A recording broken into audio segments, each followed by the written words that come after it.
morning. I did my first emotional intelligence assessment about 10 years ago, almost 11 years ago. And the self-awareness that I got from that exercise has changed my life considerably since then. Please join me in welcoming Nigel and sharing his expertise on emotional intelligence and change management, which will equip you with actionable strategies to lead with awareness, adaptability, and impact.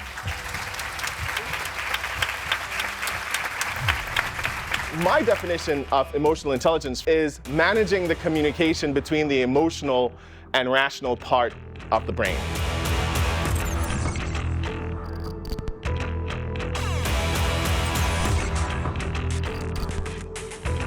What we're going to talk about today is that perspective matters.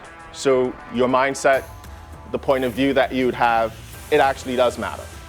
The idea also that we can be standing in the same place and having a very different experience, because it's not all about me and how I'm feeling or what's happening in my world, but other people may be having a different experience.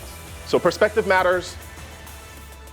We can all be standing in the same position, having a different experience, because we're all individual, and being a good human being matters. It's not just about my self-reflection, but reflecting on how I'm impacting others. That's always something to keep in mind, and that is definitely a theme that ran throughout the day. The growth mindset just says that I can improve on anything that I put effort into. Fixed mindset is that I am the way that I am, and I can't change. Unlike IQ, which is pretty static, emotional intelligence can actually improve with work. In that cognitive framework of think, feel, do, the brain is not this largely analytical tool, right? It actually is just creating shortcuts for us, right? Protecting us most of the time. And that's how our cognitive biases form. You can actually practice what you'd want to be, but if you don't practice, if you don't take action, you're actually going nowhere. I actually found the presentation very enlightening. We had to do a lot of self-reflection, and we had to understand how our emotions impact others, as well as how the emotions of others would impact the organization as a whole. What we actually go to today, change is constant, right? Your mindset is important.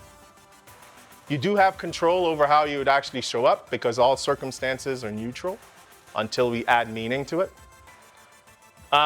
Emotional intelligence competencies can improve over time. And with practice, you can actually become what you want to be.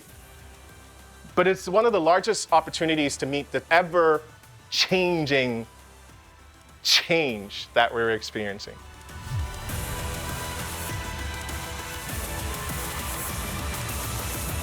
Do I recommend it? Absolutely.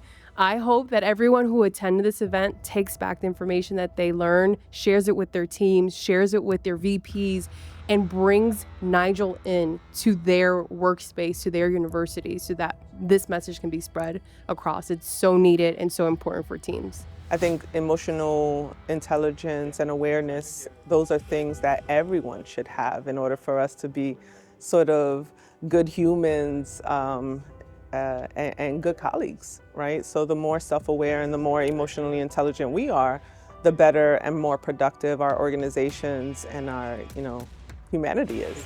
So I would say that this would be great for anyone.